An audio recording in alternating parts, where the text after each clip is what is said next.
Today's program, From Hate to Joy, The Asian Experience, Past and Present, is the kickoff to our immigration series. This series will focus on issues and stories of migrants, immigrants, and refugees' experiences around the world. We also want to take a moment to thank our co-sponsor for this event, Governor Wolf's Advisory Commission on Asian Pacific American Affairs. Here's what you can expect with today's program. We're going to hear welcoming remarks from the chair of the Governor's Commission momentarily, followed by a spoken word performance, and then we will have a conversation with Asian leaders hailing from Pittsburgh to San Diego to Sao Paulo. We will also be turning to you for questions, so please get those ready and send them our way through the chat or Q&A feature if you're on Zoom, or on the comments section if you're joining us through Facebook Live. Now let's go ahead and get started. We're thrilled to welcome Niken Carpenter. Niken is a native of Surabaya, Indonesia. Before coming to America, Niken went from selling ice in front of the kindergarten in a slum area of Surabaya to serving as a judge in the Indonesian court system after having studied law at the University of Indonesia. Stateside, Niken applied that same can-do attitude to her position as the first ever New American liaison for the city of Erie. Her successes in that role include securing Erie's status as a certified welcoming city, one of only 11 cities in the US to earn that designation. Without further delay, Niken, please take it away. Thank you, Betty. Welcome, everyone. Thank you, World Affairs Council. I am here on behalf of the Governor's Advisory Commission on Asian Pacific and American Affairs. I also serve as the New American Liaison at the City of Erie. As Betty mentioned, in November 2020, the City of Erie became the 11th city in the United States to receive fully certified welcoming city status from Welcoming America. It's one of Welcoming America's program to designate welcoming communities. After 2 years working on the certification process, I was so proud. Proud of the Erie community, proud of the City of Erie, and of course, proud of myself. And here I thought my job is done until a couple weeks ago, when I joined Welcoming America's Welcoming Interactive 2021. I learned something new from the keynote speaker, Mr. John A. Powell, who leads the UC Berkeley Othering and Belonging Institute. During this Welcoming Interactive, Mr. Powell explained about the concepts of othering and belonging. He said, othering is basically a process where we deny someone's full humanity. We deny that someone is equal to us and worthy of equal regards and respect. You're probably aware of the increasing attacks toward the nation Asian Pacific Islanders community. Learning about American history made me feel, will we, the Asian American and Pacific Islanders who live here in the United States, will ever truly be accepted as Americans? Will we ever truly belong here? As thinking about all these things made me wonder, is welcoming enough on its own? Or do we need to further the concept of welcoming to fully belonging? If so, what do we need to do to make this happen? What do we need to do to make people feel that they belong here? Well, this pandemic has shaken many people's life, including my life. The uncertainty certainly creates anxiety. So how do we maintain balance between hope, awareness, and stay healthy, of course? My experience this past Ramadan helped me practice humility and reconnect with the divine power.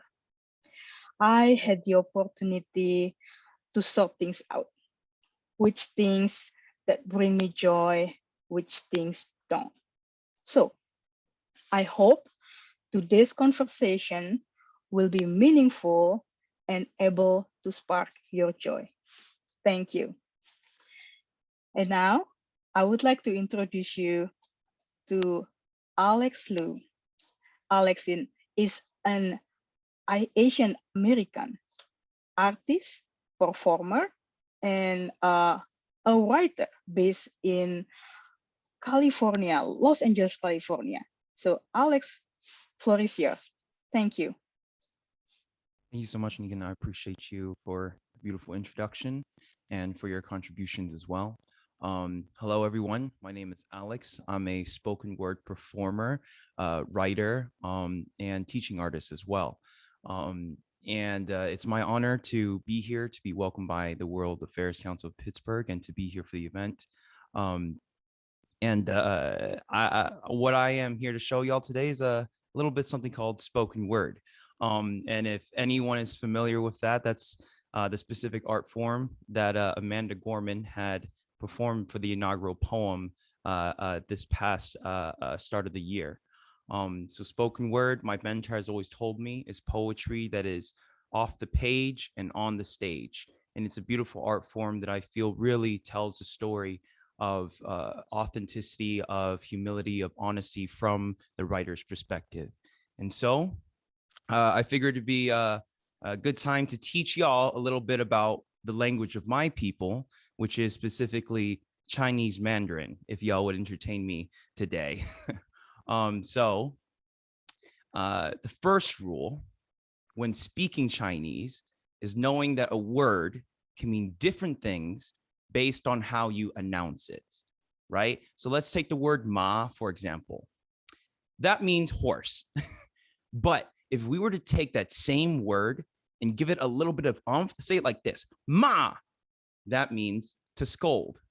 And mama means mom. So let's take all these words and put it together, and it would sound something like this.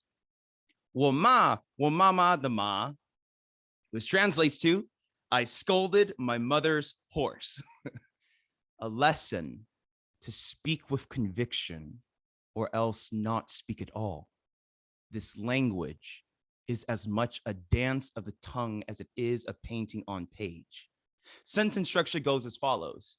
The subject, then the setting, followed by the verb and object. 我今天从战争开始找家园. I, today from war, start to find home. There's an emphasis for the speaker to know when and where they are before they announce where they are going. A lesson on being grounded, on knowing your roots, on forgiving your history to allow space for the future. In an effort to teach me her past, my mother would not let me eat until I could ask for dinner in her native tongue. Even when I was like, but mom, I am so hungry. She replied, "我听不懂啊，你应该学中文." Huh? I can't understand you. Maybe you should learn Chinese. Her way of saying, see, child born of our sacrifices. This is how it feels to be us. To pack a lineage in 2 suitcases and gamble our last names with the ocean, only to starve at the shoreline. Getting by with what she's got is all she's ever known, which is why I was the only English tutor my mother could afford. Since the age I could speak, I would finish my homework early so I could teach her what I just learned in class. And truth be told, y'all, I was not the best teacher, but neither does the colonizer's language make the most sense. See, English is composed of 26 letters, a really crappy grammar system, and Americans who still have trouble with there, and there. Example, there are many times when they are taking what isn't theirs, like my mother's voice, like my heritage, like my culture forged into tattoos. See, in English, a word means different things based on context. The word immigrant from Europe means citizen, from anywhere else means illegal or return address. See, it's not that English is so difficult to understand, it's that my mother refuses to be a victim. Fact, Chinese is considered the hardest living language to learn. So when my mother is speaking English, she is downgrading a dynasty into a coffee shop for your convenience. She takes colonialism and starts to stutter a syllabus for survival, her tongue breaking itself to impersonate America. When you hear her accent, I swear to God, you better thank her for trying. Just last week, y'all.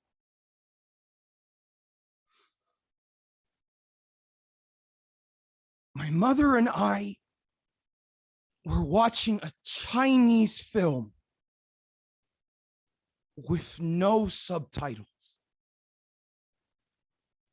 I didn't need to fully understand the dialogue to know that my mother was happy, that to her, Jackie Chan was the heartthrob that sounded like home and looked like a snack. Like a home-cooked meal she didn't have to make herself. Like Big Brother made it in America too, mommy, and so can we. To anyone who has ever told my mother to learn English, check the statistics. Chinese is the most spoken language in the world. Maybe you should. 学中文.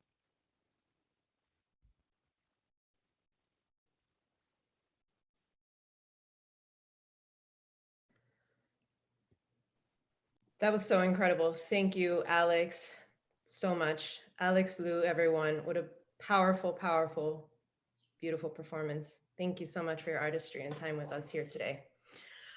All right, now we're going to invite everyone to join us in a conversation and really let that sink in, Alex's beautiful words, and hear from our speakers on their own journey stories.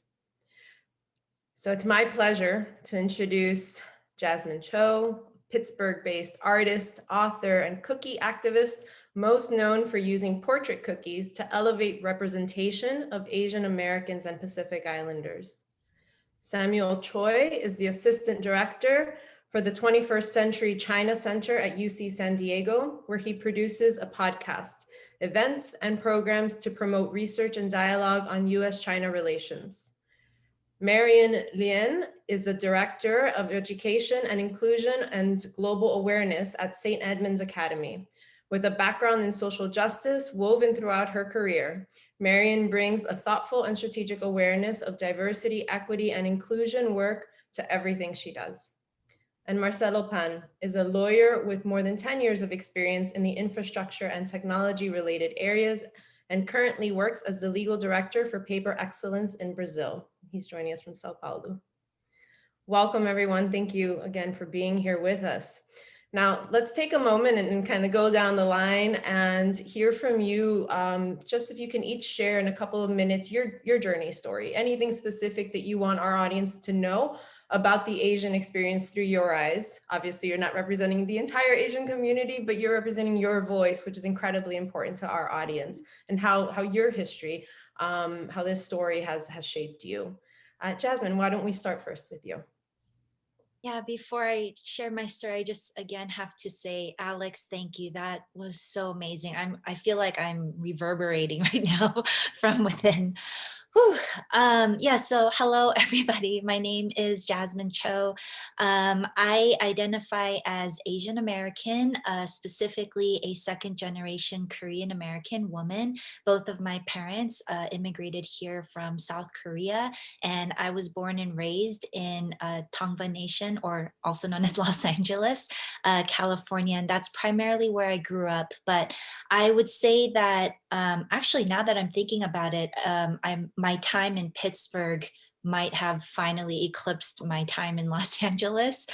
So that's a milestone, I suppose. But my Asian American experience has also been shaped by realizing around 5th grade that a lot of the language that I thought was Korean, that I was being passed down from my grandmother, was actually Japanese. And so there's also this history of Japanese colonialism and imperialism that really shaped my heritage as a Korean daughter as well.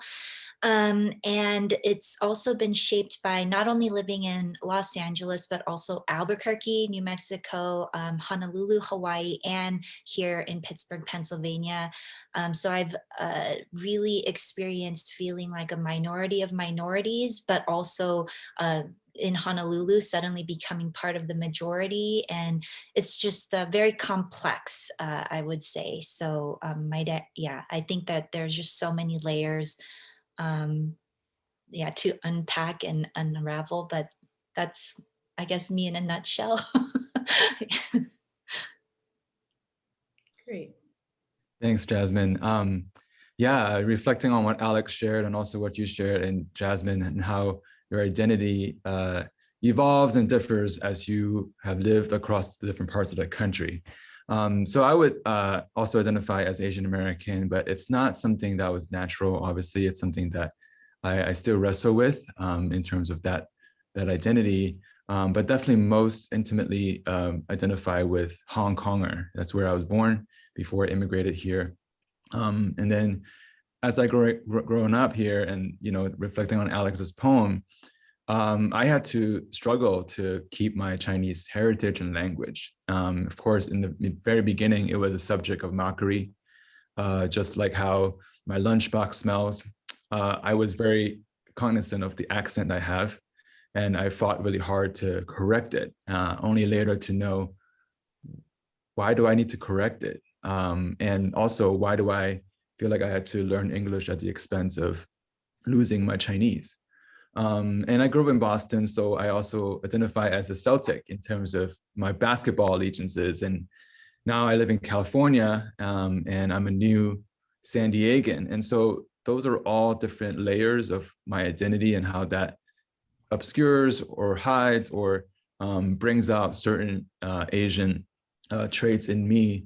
And as I was looking at back in this past year and this time where, as a community of Asian American Pacific Islanders, a lot of us are really coming into focus about who we are.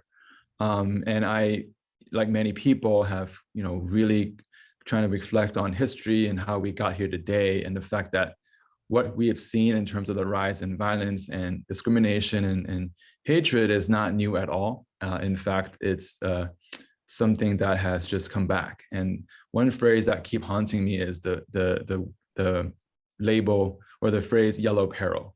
I never really got comfortable with the color yellow. It's kind of awkward. And I know even as we talk today, Asians often are associated with people from East Asia, but we know there are Asians that are brown, there are Asians that are different shades. And so that's something I'm still wrestling with in terms of that idea that we're all this nameless, faceless horde that is a threat to our country, even though those of us who have been here long enough have tried to prove our loyalty. But at a time like this, our loyalty is questioned, our Americanness is questioned. And I'm just so grateful to be here with you all today to reflect on how we can find solidarity and community in each other. Thanks, Jasmine. Thanks, Samuel, to share your history. My case, I think it's very similar to what you guys have suffered along the years. And my father, he immigrated to Brazil back in the 50s. He was already on his 40s, and he met my mother here in Brazil. She was the first generation of Japanese. So I'm half Chinese, half Japanese. And it was funny because I was born in Brazil, and when I graduated, I went to work for a Chinese company. I stayed there for 13 years. And I had to go to China pretty much every year for work. And in China, people would say, look, your Chinese is pretty old Chinese, like back in the 70s, and people would make fun of me. And when I was in Brazil, at home, I was forced to speak Chinese and Portuguese at school, and people would say, "Look, you're not even Chinese, you're not even Japanese," because I didn't learn Japanese because my mother passed away and my stepmother was Chinese. So I had during my teenage years like an internal conflict where to belong to. Am I Brazilian, Japanese, or Chinese? So I stick my, let's say, my survival on my principles that I learned at home. Even with all the mocking at school, at work, I stick in my mind like all the teachings I had at home, disregarding whether it was Chinese or Japanese. But it was pretty much like a few years of hard time, because you don't have that sense of belonging to a culture or a country or to a community. And even I lived pretty much in a couple of countries during high school and university time, and it's all the time the same internal questioning you make to yourself. Look, would I live here, and would I live here, or would I stay here for a long time? And I would say, like, still today, I would question myself, well, I really want to go back to China to stay there for a couple of years and, get to know a little bit better about the Chinese culture. I still have family there. I don't talk to them very much, but I can tell that there is this bond that my father created between my half sister, saying, look, when I was a kid, I only got to meet them when I was 14 years old. But when I was a kid, like, my father would always say, look, you have a sister, you don't know her, but she's in China, and if anything happened to us, like in Brazil, you can always count with them. So it gave me a sense of belonging to something, something familiar to stick to. There were hard times, but I believe in the end, family and the culture my father tried to share with me during his hard times that led him to immigrate here to Brazil made me survive. I would say, even though I face a lot of internal questioning, it's somehow psychologically demanding when you are 14, 15. And I faced several times like trying to run away or just to forget my heritage. Look, I'm Brazilian and I was born here. So, but in the end, you end up facing a lot of cultural shocks because people think differently. We are in a place where we are the minority. And I believe that's it from my side. Oh, that's a powerful story, and Marcelo, thank you for sharing that, and thank you to all of you. I had prepared remarks, and I started thinking, you've already spoken my story for me. That is that, everybody, everything from Alex, your powerful, beautiful words, Samuel, talking about yellow peril, Marcelo, talking about, belonging, and Jasmine, just thinking about, living in all these different places and adding to, the development of you. These are the scaffolds of what I always think about as Asian American, right? And from my own story, as I'm a first gen, I say 1.5 gener because I was young enough when my parents came over with their 3 little girls, that I remember Taiwan. So I have 1 foot in that country. And as we came to the United States in Southern California, my other foot is now planted firmly. And so I, in my consciousness, I said that I jumped over, as soon as I started dreaming in English, right? I am now American. But in so doing, this shape of me, I always think about, is the rejection also. You know, this sense of belonging becomes one of you're looking, always looking for this place, this group, these peoples that will just accept you, right? And so this is one where I am, you know, from a family that defies, you know, a lot of times the sort of generalized ideas we have of particularly East Asians. So I'm the first in my family to have received a college education. I'm the oldest of my generation. And of course, now everybody behind me, you know, are doctors and, you know, PhD holders and so forth. And so I feel a little bit, you know, behind them, you know, in achievement in that way. But in so saying too, you know, I was always the translator for my family. I was always the one that had to, you know, cross into these barriers and bring back to the family what it is that I thought, you know, we needed to survive, right? So that's that story of survival. Which then brings me to, you know, and I hope that we talk about this today, and I want to thank Betty for thinking about this. I want us to talk about joy and achievement and contributions that we bring to the American story, because we are that important too in the shaping of this country and this narrative, right?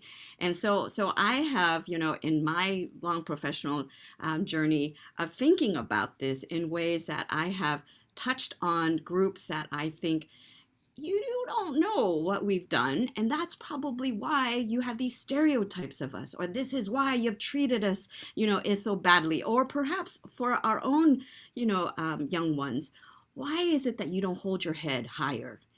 You have so much to be proud of, and this is why you need to go out there and show your colors, right? So this is what I hope that we'll talk about today too. Absolutely. Thank you for that, Marian. And we definitely want to connect to that point of joy. So important. And to your other point around the contributions in history and where we are, I'm actually going to start with you, Jasmine. In your TEDx talk, you said, privilege is when your history is taught as core curriculum, while mine is taught as an elective. Can you tell us more about why it is so important that Asian American history, as your fellow panelists have been also signaling to, why this history is so important to be taught in schools and how ignoring it can make an entire community feel invisible? Absolutely. We call it Asian American history, but it's American history. And that's why, like, just to like answer that super simply, it's part of the American story. And that whole concept really was drilled into me when I took part of an AmeriCorps program called Public Allies here in Pittsburgh. And we learned a lot about privilege, and we did that, like, there's this privilege game where they list off different you know, statements, and you either take a step forward or you stay behind, whether that statement resonates with you. And one of those statements were along the lines of your history was taught while growing up in this country, and that really wasn't the case for me. And I know, like Marcelo, you mentioned how it impacts you, especially the younger you are. Yeah, and that was definitely the case for me as well as I was growing up. It's interesting because also talking a lot about the Korean element of my identity, I feel that Korean culture through K-pop and, you know, Bong Joon-ho's Parasite and you know, pop culture and all that is becoming widely known. But when I was growing up in LA, even a lot of people had no idea. Like, people would always ask me if I was Chinese or Japanese, and Korea was not on people's radars. And that in and of itself within our Asian American community made me feel like, why do people not know there's a South and North Korea? Because within my family's household, we like watch Korean channels, and I was introduced to that world, and it was already like a bit of yeah, also like Marian, what you said about 1 foot in, 1 foot here, it was a bit of a fragmenting that started really early on in my life. And that only continued, I think, as I just noticed that there were no faces that looked like mine, no stories that looked or resembled like my family's in my American textbooks, in the media. In the media, it was just always this stereotype. And yeah, it was really difficult and complicated, and it makes you really question your sense of belonging and relevance. And yeah, and very quite literally to how speaking about learning my history as an elective, that was how I learned. I had the privilege of taking advantage of a college elective course. It was literally called a Maymester, meaning 3 weeks intensified of the whole Asian American history like story. But I was 27 years old at that time, and I remember just it was so many feelings at once. There was a sense of empowerment and being seen, but also a lot of anger and devastation that it took 27 years for me to learn much of all of this, and realizing that, you know, like the first immigrants or the first, yeah, immigrants and migrants that came from Asia were like pre-Revolutionary War, and we were just part of this land and this story for so much longer, and for good and worse, you know, better and for worse ways. And I think it's so important to understand that, not just for ourselves, because again, talking to that child experience of not feeling like you belong, but it reflects in the other child of thinking you don't belong either, because we're not included. So yeah, that's why I think it's incredibly important that we recognize all stories in the American story. Yeah. Excellent, absolutely. Samuel, why don't we dig a little bit into policymakers? So in November of 2020, you wrote an article condemning the incivility, misinformation, and nativism that was running rampant. And you said that to flourish in the 21st century, elected leaders in San Diego need to be stronger champions for immigrants, refugees, asylum seekers, international students. And as a RISE San Diego Fellow, you co-founded Welcoming San Diego as a cross-sector initiative to advance immigrant integration. Can you say more on the role of policymakers, of elected leaders, whether at the municipal level or higher? Sure. Thank you so much for uplifting that work. And I know I've learned a lot from you as well, from what you have done in Pittsburgh. And it's really a movement across the country, right? And like Marian said, we need to turn this into joy, because I think, especially in policymaking, of course, there are some real challenges to solve, but immigration is really not a problem. It's actually a point of joy for this country. Like the fact that people want to come, the fact that people want to risk everything, and in Alex's word, gamble their last name in the oceans. That takes a lot of guts and courage, and to be able to have human capital of that kind in our country, something to celebrate, first of all. And I think that's something that I always try to reframe in all of the work that I do when it comes to talking about immigration policy, talking about foreign policy, is that yes, we have some real concrete issues when it comes to the border and security, and how we actually admit people, what kind of people in terms of their background or their education. Those are all worthy debates to have, but at the end of the day, we need to be cognizant that we are a country that attracts people from around the world, talented people, and we need to make sure that they are welcome and that they can flourish here. And then going forward, and especially now reflecting on this period of anti-Asian racism, is that these are the very people that are going to be your bridge to other countries. If me as a Chinese American feels welcome and feel that I can succeed here, that bodes well for American foreign policy as an example of a country that is an actual multiracial democracy, not just on paper, but in practice, so that when authoritarian regimes like the People's Republic of China or other foreign adversaries of America say, hey, you know, don't tell us about our human rights abuses when you have issues of your own. And that's when American can say and point to the immigrants in our country and say, we are exceptional in that one way, in that we can try to absorb everybody and make it work, as fragile as it is, as fraught, and to Jasmine's point, so many parts of our history has been erased. But here we are today. We are still the country that welcomes the most immigrants in the world. We're still the country that has hundreds of languages represented, dozens of religions represented, and we're gonna have to make it work. And I think immigration is just one of many dimensions where we need to embrace the opportunities and the contributions. And then we can have a more clear-headed framework on actually how to make the system more just and more humane and actually more beneficial economically, culturally, and otherwise. So yeah, I'd love to engage with everyone here and your ideas about how that works in Pittsburgh, how that works in other parts of the country.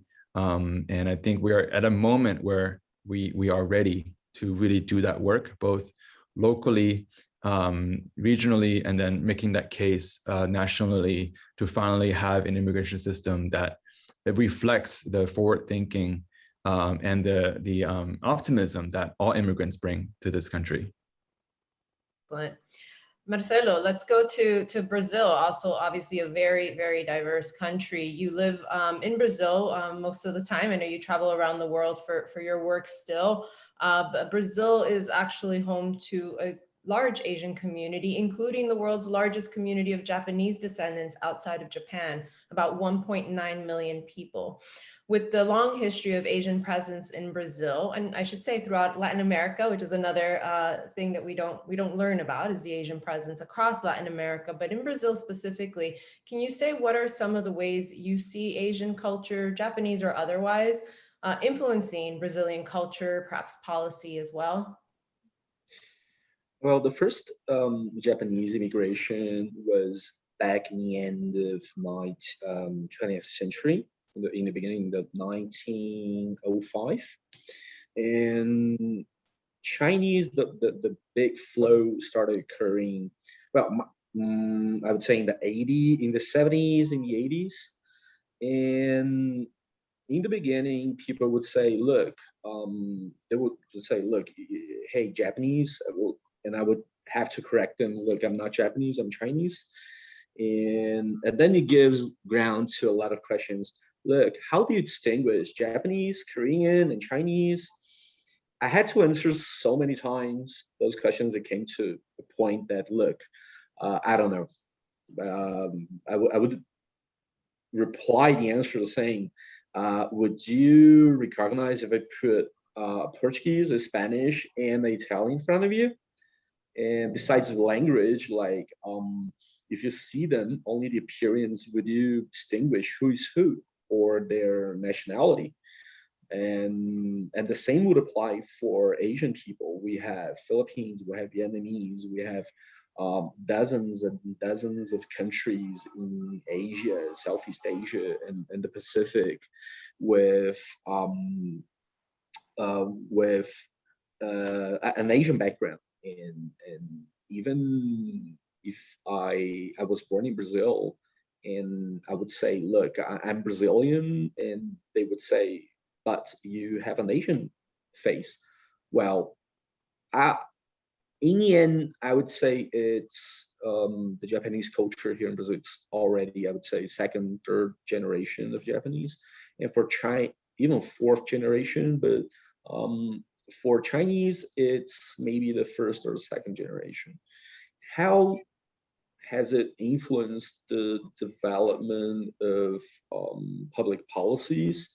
I don't think it made any change. It influenced in a positive or in a negative way, because Brazil is a very multicultural, multiracial country. We are a country made of immigrants. So either Italian, Spanish, Portuguese, Chinese, Japanese, Korean.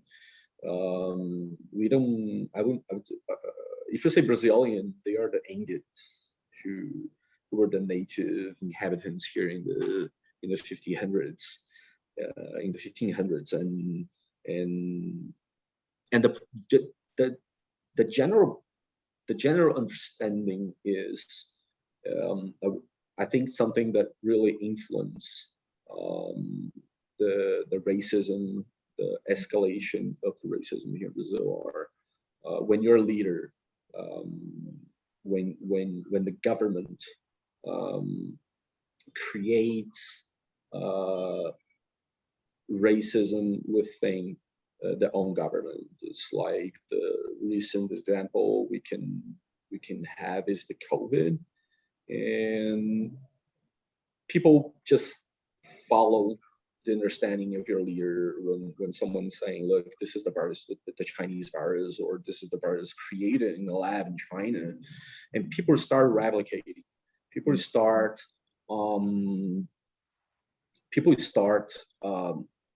creating racism, and sometimes they don't even know that the concept of being racist or not, whether they're being predators or not, and they just replicate it. And for Black people, for Asians, or for any other minority. So here in Brazil, in my understanding, I don't think whether it is a problem of having policy specifically directed to Asian people or to Black people or to minorities. I would say that generally speaking, a crime of hatred or racism would be a crime in every sense, because whenever you create something to protect a minority, you end up escalating crimes against that minority. Okay, that's an interesting point. Samuel, go ahead. Yeah, I just wanted to reflect on what Marcelo shared about the Brazilian context and how it's just been such a tragedy seeing how this whole unfolded in terms of the pandemic response and how racism became something that was utilized by people, especially in power, to obscure the fact that they have an inept response to the actual pandemic. And the very, very beginning, where during Chinese New Year, I remember being sent masks from my family back in Hong Kong and China, because we were ready. We were ready to fight this pandemic and all do our part in wearing our mask. But I was actually afraid to put it on in public in America because of the stigma. I knew once I put it on with my Asian face, I'm going to be stigmatized.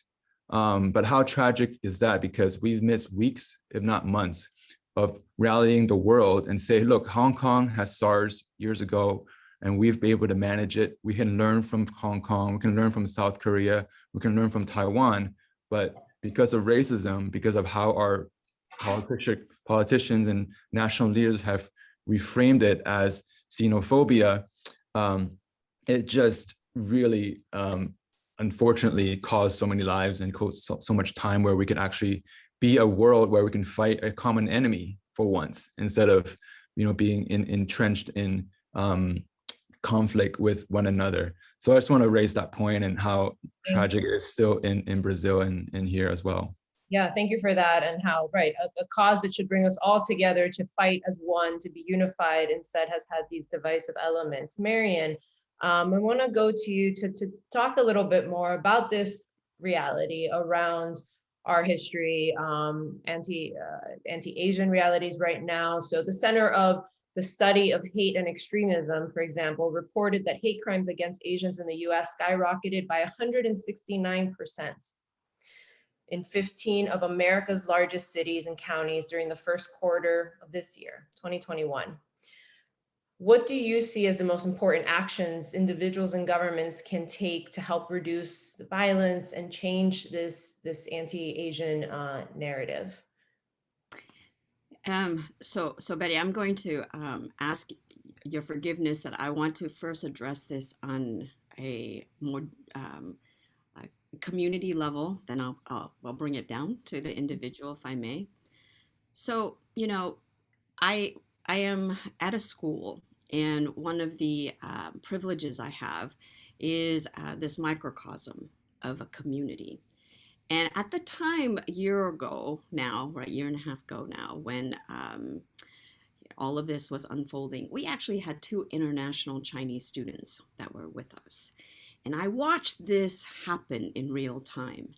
At once, our community surrounded the boys. They had a chance to get to know them as human beings. They got a chance to know them as full humans. And so they surrounded them in this protective layer because they knew, they had heard all the horribleness, right, of, the Wuhan virus. And 2 boys happen to be from Wuhan, of all places, right? And so when I watched this happen, something clicked in me. And that was, you know, this response that we're seeing, this anti-xenophobia, this anti-Asian hate, I wondered if it was more to do with this idea of a national fragility, right? China as a power was on the rise. You know, I hate to say it, it was so much easier as a, you know, national consciousness to think, well, they're maybe not as great as the world is thinking that is happening. Look, this is what they did. They unleashed this terrible virus, and where the whole world is suffering now because of. When I watched our school community surround these boys with a shield of protectiveness, right? And they went forward to say, not these boys we know did this and this and this achievement, and they led us into understanding of this and this and this right. I started thinking about perhaps that was why we do not do enough in this country of thinking about the achievements and contributions of Asian Americans. When we look at back historically, Transcontinental Railroad, if I looked at the Pacific Central line, 80–90% of that line was Chinese laborers. Every mile of that track laid, 2 Chinese lives died. Unfortunately, right after it was all done, we hit the recession, and in this pressure point of American history, we don't talk about that achievement, right? And instead, yellow peril begins, right? Chinese exclusion law. This is why we're in recession. The Chinese are here to take away our jobs. I think about, you know, Japanese internment. Even with their families interned, how many boys? 30,000 plus Japanese American boys go on to fight for a country that had imprisoned their own families because they believed in something better, that, you know, we were struggling to get there with understanding of American, you know, equality and what does liberty mean. But we don't talk about that. Right. So again, right. So anyway, that is all to say that this is one where I think about one of the things that we have to do is we have to talk about, right, this contribution, the joys of, and then to frame it in such a way that it is an American contribution, not just an Asian American contribution. Exactly. And you're raising also a piece on solidarity. So it's our history, our shared understanding, but also an opportunity for solidarity across different points. This has been raised in conversation. So I do want to introduce, before we move into wanting to hear from you, each of the ways that you are bringing joy into your life and centering it.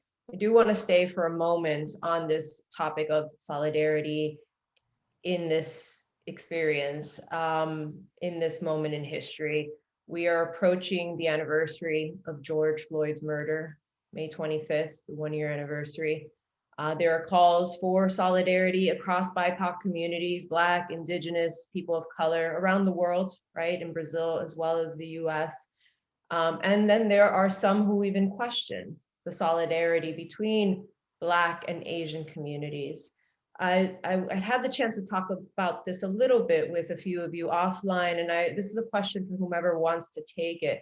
But if you can share what you've observed as it relates to this importance of solidarity actions, or what you've observed on these anti-Black narratives that are at play while addressing anti-Asian hate. Betty, I'll start if I may. Please. You know, I will tell you, it hurt my heart to hear, you know, some of my own community members come out to say, oh, you know, one reason why, you know, this had been hidden for so long, for a year, you know, all of this anti-Asian hate thing wasn't picked up by the news, was because, you know, this was, the perpetrators were Black, and this is why.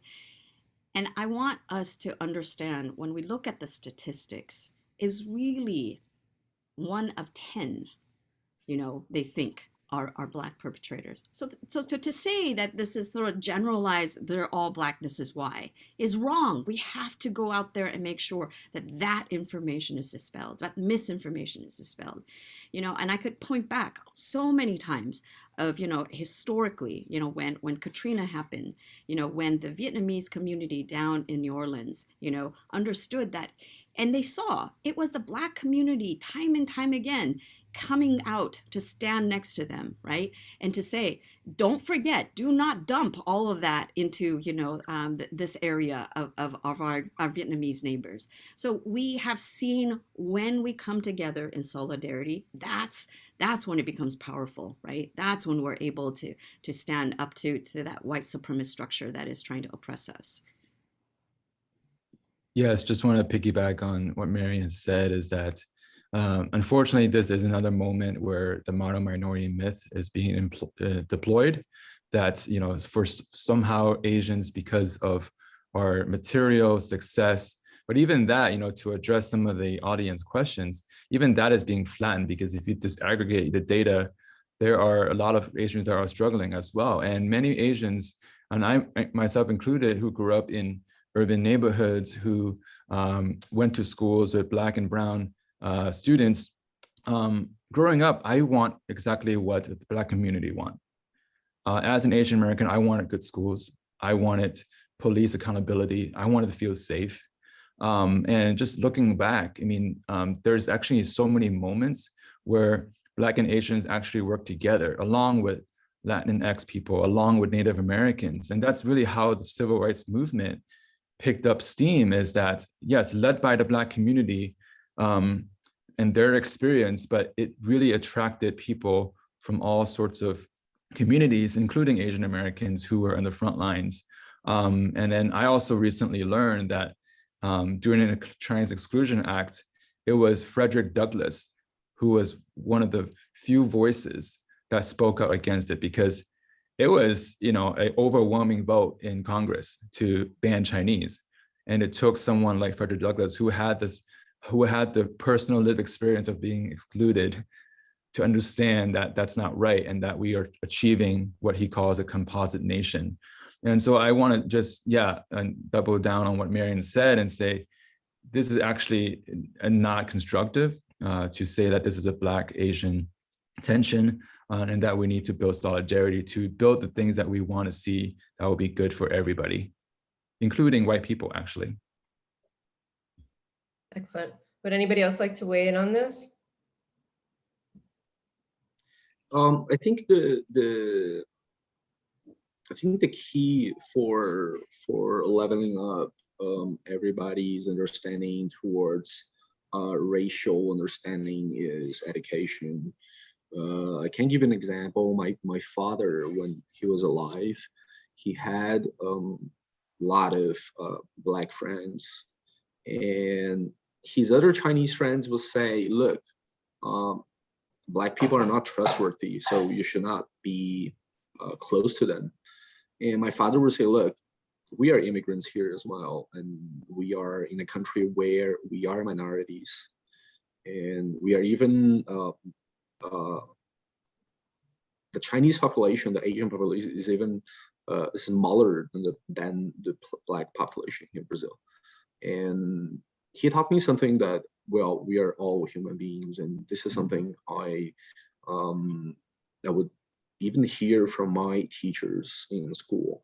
But I have colleagues nowadays that went to other schools, and they are impregnated with racism thoughts, and sometimes I think that maybe you had a bad teacher during your kindergarten or your high school, and you will take that message of prejudice until your 30s or 40s, and you're gonna pass by to your kids.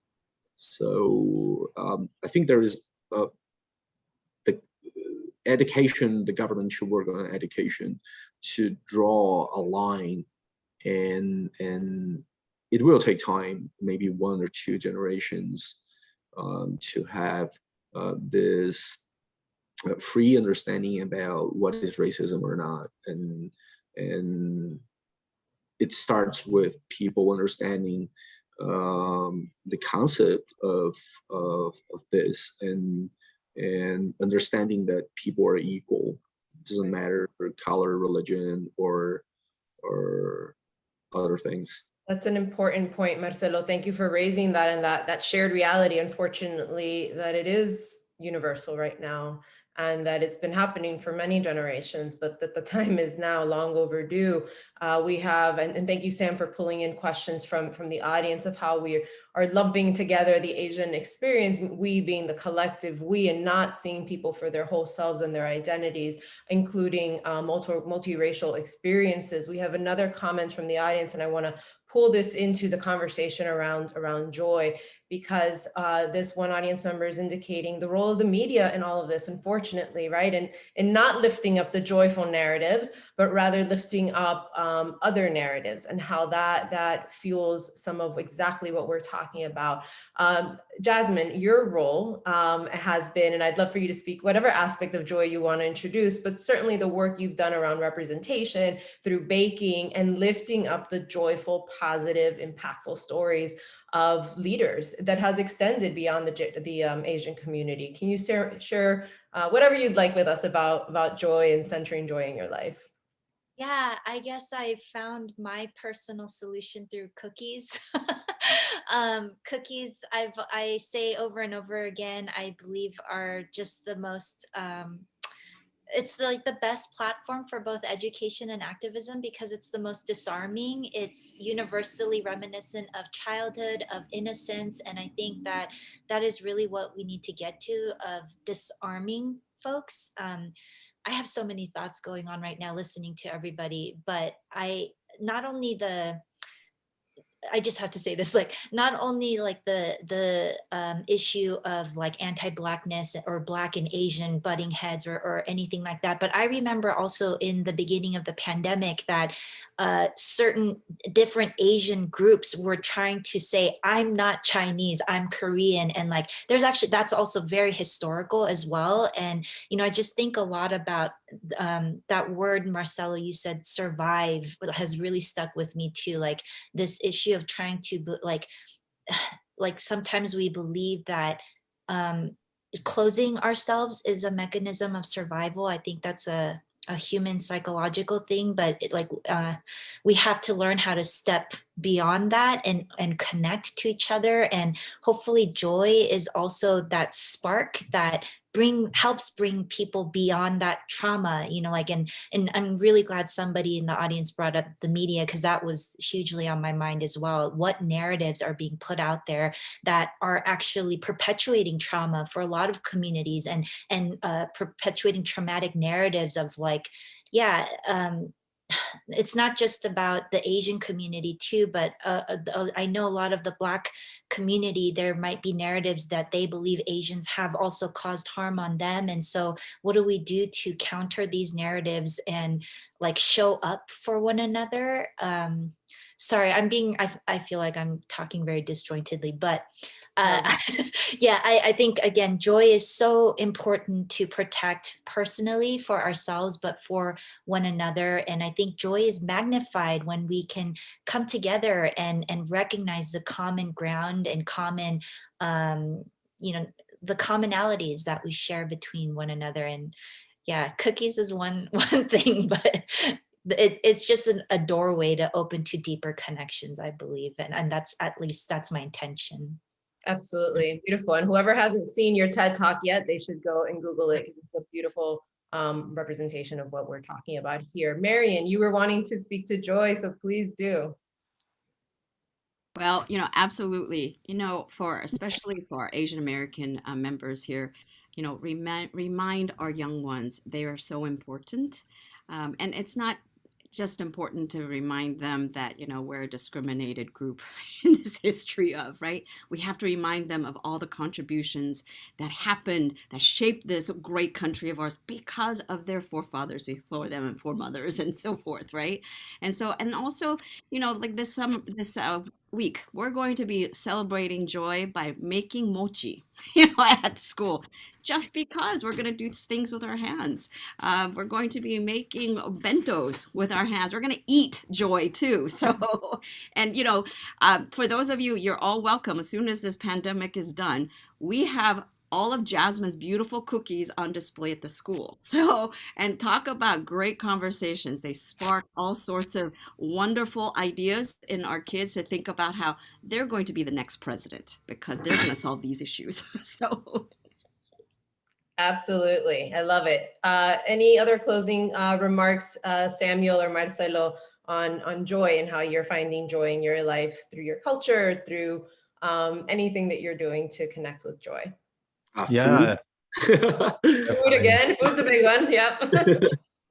Yeah, definitely food too. I during the pandemic, like many people, try to relearn recipes, and I've learned some, home recipes from Hong Kong, and just trying to embrace those flavors more, be more in touch with the stories behind those recipes, and then again reflecting on how Alex opened us in learning Chinese.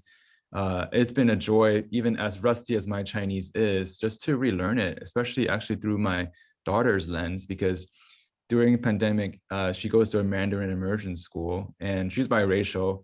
And to hear her sing songs in Mandarin through the Zoom screen with her other little first graders, it's been such a source of joy and a preview of what's to come in terms of our next generation and the way that they've embraced each other's cultures. And to them, it's so natural to be bilingual and to be multicultural. So that's something that brings me a lot of joy, to watch the next generation live out those values that we're talking about today. Excellent. Thank you all. We are getting some other comments from audience members talking about how at Vintage Senior Center in Pittsburgh, we see some joyful expressions between communities, between cultures. And really, again, it's going to take all of us, and this is long overdue. And the role of the arts really is what we're speaking to, right? So whether it's spoken word performers like Alex Liu, whether it's baking beautiful, they're beautiful, powerful images of these different leaders, and then educating through that history, through that sharing of art, singing. It all brings us together, and it is all essential for the joy within our communities, but also in the building bridges across our communities. Thank you all for what you do in your corners of the world, for being here with us today. Thank you, Niken Carpenter, for your opening remarks. Again, Alex Liu, for your incredible spoken word performance. To all of our speakers, Governor Wolf's Advisory Commission on Asian Pacific American Affairs, and Stephanie Sun, who runs the commission, for helping us promote and support this event today. If you enjoyed today's program, please consider supporting the council by making a donation. You can help us further our mission and continue our work providing community programming. And today's program was recorded, and all attendees will receive an email with a link to the recording and survey. We want your feedback. We want your continued engagement. Thank you all. Happy Asian Pacific American Month, Heritage Month, and until next time, be well.